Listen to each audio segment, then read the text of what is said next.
মাহি, শাড়ি না আমার খুব পছন্দ। আমি চাই এখন থেকে সবসময় তুমি শাড়ি পরো। ঠিক আছে, তুমি যা চাও তাই হবে আলমগীর। আমি কালকে থেকে শাড়ি পরবো। ও Mahi, I love you. Same to you. বলো, তুমি শুধু আমার? হ্যাঁ আলমগীর, আমি শুধুই তোমার। তাহলে তো দূরে কেন, কাছে আসো। কিভাবে কাছে আসবো? মাঝখানে মারি আছে না। কাবাব মে হাড্ডি। ছোট মানুষ ঘুমাইতেছে, বুঝবো না কিছু। না আমি ঘুমাই নাই, আমি জায়গা আছি।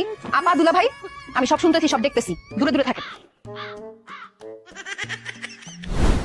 বুয়া নাস্তা দাও। কি নাস্তা দিব? আমার মাথাটা ভাজি করে এনে দিব? মা তুমি, তোর এই অবস্থা কেন? তুমি বুয়া শাড়ি পরছো কেন? কেন আবার?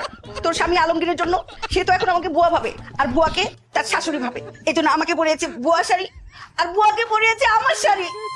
সব কি হচ্ছে বাসায়? সবকিছু উল্টাপাল্টা। নাস্তা নাই? এই বুয়া, কি ব্যাপার এখানে দাঁড়িয়ে আছো কেন? নাস্তা নিয়ে আসো, বানায় যাও। আই, কি বললি তুই? কাকি বুয়া বললি? থাপড়ে তোর দাঁত ফেলা দিবে একদম। কি কইলি? তুই আমারে থাপ্পড় মারবি? তোরে কিন্তু আমি মাথা তুলে আসা মারবো। তুই মোটা বলে আমাকে মাথায় তুলে আছাড় দিবি, তাই বলে আমি কি তোকে ছেড়ে দিব? হ্যাঁ, মাইনকা চিপাই পরে বুয়া হয়েছে বলে আমি নাস্তা বানাতে পারবো না? আমি জীবনেও নাস্তা বানাই নাই, নাস্তা বানাতে আমি পারবো না। কি বললেন? আপনি নাস্তা বানাতে পারবেন না? আম্মা, সে যদি নাস্তা বানাতে না পারে তাহলে কি লাভ কি? ঘাট টাকা দিয়ে বের করে দেন এরকম বুয়া। একদম ঠিক কথা বলছো ভাই। এই তুই যেহেতু নাস্তা বানাতে পারবি না, তাহলে তুই এই বাসা থেকে কি লাভ? বাইরে আমার বাড়ি থেকে আম। দুলা ভাইয়ের কিন্তু স্মৃতিশক্তি নাই। সে তোমাকে বুয়া ভেবে বের করে দিলে তোমার কিন্তু রাস্তায় রাস্তায় থাকতে হবে। এই মাহি, তুমি আবার কানে কানে কি বলো? না জামাল বাবুজি, বলেন কি কি নাস্তা খাবেন আপনারা? বলেন।